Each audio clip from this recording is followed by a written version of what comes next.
Hey guys, I'm going to be taking you through LotMom today as quickly as I can. I'm sure this is going to be a little boring, but I just want to show you some of the functionality. After you've signed in, this is essentially the first page that you come to when you just come to LotMom.com. For a consumer, they can see where trucks are for the day. They can look for lots here, vendors here. For the most part, consumers aren't using this so much to find new trucks. They're more using it because somebody in their building sent them a link to the profile page where their building happens to be and their truck is coming. So this would be lotmom.com/the reef, which is their vanity URL, and they'd be able to see all the trucks that are coming. They would also be able to see the menu of the truck, all uploaded. Now, if they want, they can see where else the truck is going to be, and if they've uploaded some documents, they can also do that. Obviously, there's pictures, and so that's a quick rundown of what a consumer would see. Now, getting to the organizer functionality, these are all the lots that I currently have under this particular account. If I go to Main Street, I can see which days I have coming up. I can edit. I can see the trucks that are going to be there. I can contact through them through the system, which will send an email, and I can edit that day. In the edit thing, I can change the date, change the start time. I can make it accessible to more trucks. I can limit cuisines, and I'll talk about this more as I post it when I post a lot. But essentially here, I can also move them to any of my other lots. Century lot on any day. I can replace, I can refund them. I can replace any of the trucks with another truck without having to refund the current truck and have the other truck booked. It's a new feature.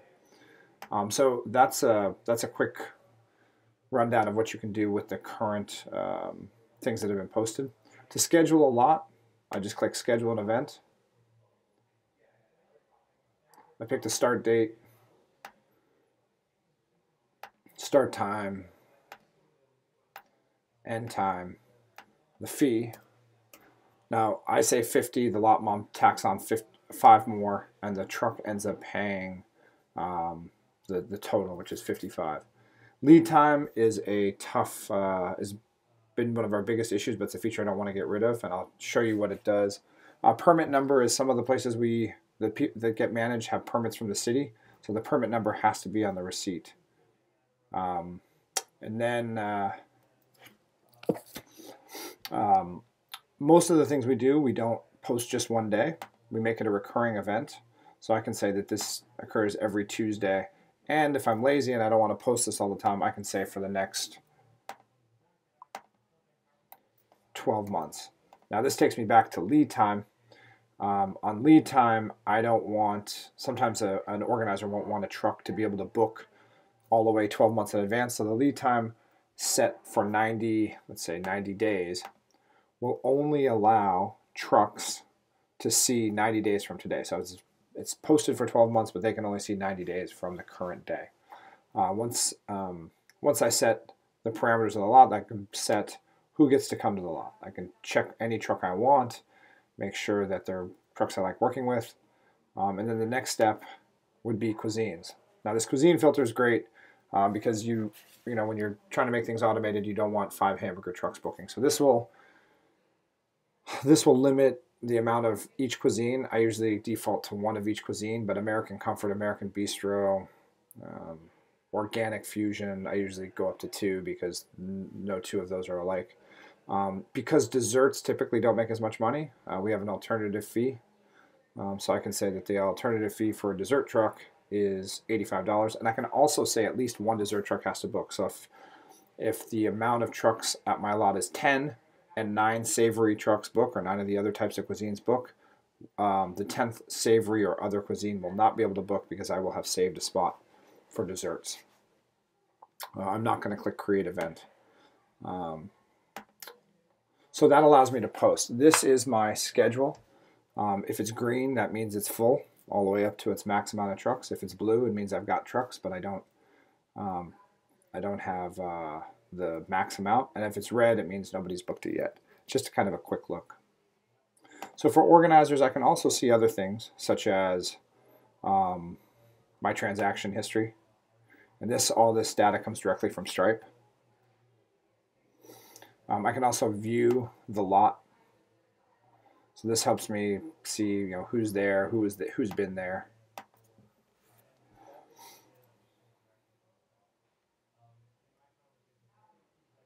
And I can edit any of these days directly from here. Now, as an organizer, I can also create a new lot. Add lot. Give it the lot name, the best lot. Address 1515 Abbott Kinney Boulevard. Sorry. 291.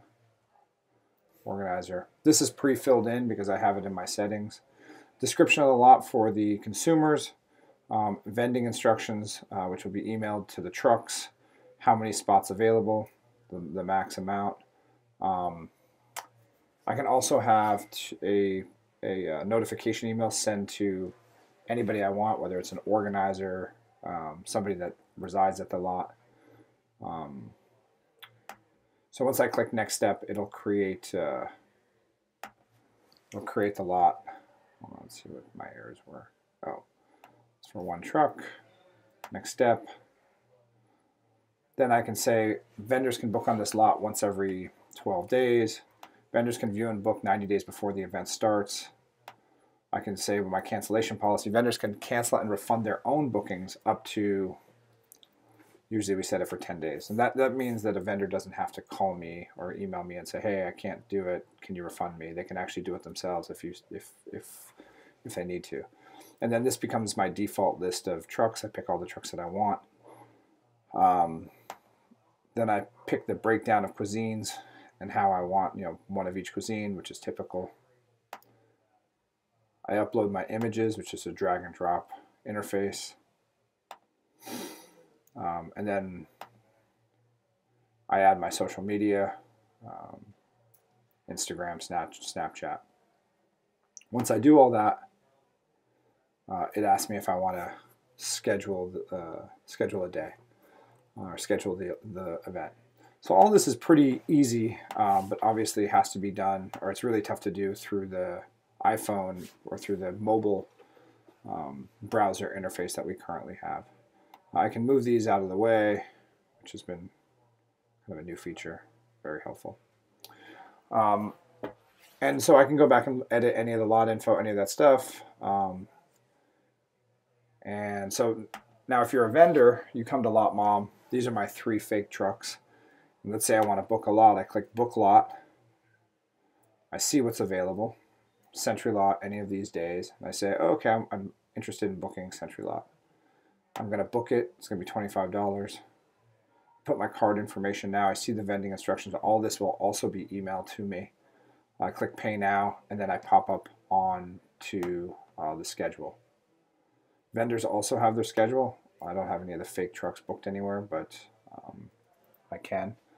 I can also add my own events that are not being booked through LotMom. What we'd like is for anything that goes through this system to be able to be mapped on our map and maybe exportable to a Google Calendar. Vendors can also see see their schedule, but they can go to view refunds, and if I had a schedule here, it would show me all of the lots that were eligible for a refund. They have their own, I'll take you through their truck info. If I was starting a new truck, I'd have to fill all this in. I can choose multiple different regions. That's mostly for the East Coast, where trucks go up and down from DC all the way to New York. They put in their license plate, event notifications, so that they get reminded that they're going to be somewhere. Sometimes trucks get a little too busy. I'm not a big fan of the menu interface. You kind of click add item, put the info in. Catering is a function that we've built, but it's not currently deployed. They can upload their health permits, business license, insurance certificates through a drag and drop system, just like the pictures.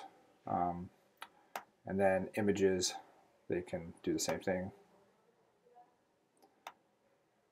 Social media, the one difference here is they actually can connect their Twitter account, so the Twitter will post for them when they're scheduled at one of the lots. We'd like that to be one of the lots or anything they manually input. So I mean that's a quick rundown. I just wanted you guys to see that, and so we can hopefully talk about it later. All right, thank you.